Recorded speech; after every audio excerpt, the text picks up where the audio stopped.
আজকে বড় মাছের মাথার লেজা লেবু পাতা দিয়ে ঝুরি রান্না করছি। দেখতে যতটা লোভনীয়, খেতে তার চেয়ে অনেক অনেক মজা হয়েছে।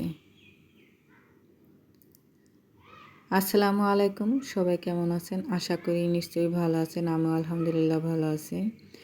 এই রুই মাছের মাথার লেজা বেশ কয়েকদিন ধরে ফ্রিজে গড়াগড়ি খাচ্ছে, তাই আজকে ভাবলাম মাছের মাথা বের করে দেখি অন্যভাবে রান্না করে যায় কিনা।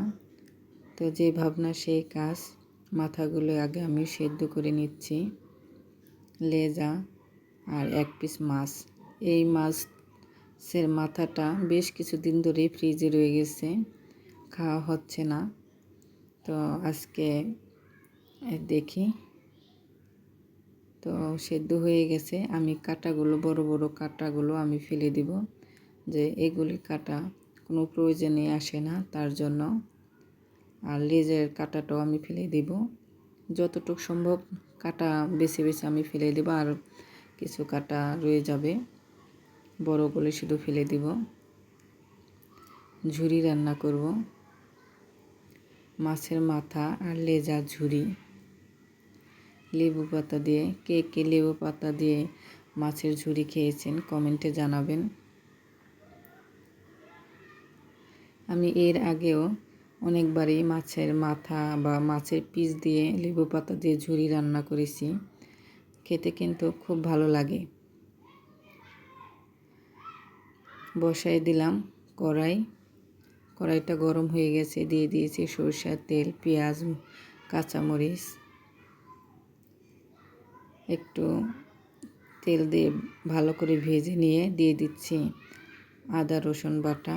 আদা রসুন বাটাটা একটু বেশ অনেকটাই দিলাম। একটু সামান্য পানি, হলুদের গুঁড়ো, মরিচের গুঁড়োটা একটু বেশি দিলাম ঝাল ঝাল খাওয়ার জন্য। মাছের মাথা তো এমনি একটু ভাইতে ভাইতে কেমন জানি লাগে, তার মধ্যে ফ্রিজে ছিল। তো জিরা গুঁড়া দিয়েছি, স্বাদ মতন লবণ, টমেটো দিয়ে ভালো করে কষিয়ে নিয়ে দিয়ে দিলাম মাছের মাথা। এখন সুন্দর করে কষাই নেব। আমার ভিডিওটি যদি ভালো লাগে লাইক কমেন্ট করবেন, শেয়ার করবেন। আমার ফেসবুক পেজটা সবাই ফলো দেবেন। ভালো করে কষিয়ে নিয়ে দিয়ে দিলাম 1 গ্লাস পানি। আর এই যে দিয়ে দিলাম লেবু পাতা। এটা কিন্তু তিতা লাগবে না, কাগজি লেবু পাতা না, এটা কাগজি লেবু পাতাটা দেখা গেছে তিতো লাগে। তো এই পাতাটাও অনেক ঘ্রাণ। আস্তে আস্তে লো হিটে জাল দিয়ে ঘ্রাণটা বের করব পাতার। একদম তাড়াতাড়ি জাল দিলে পানিটা শুকায় যাবে, ঘ্রাণ বের হবে না।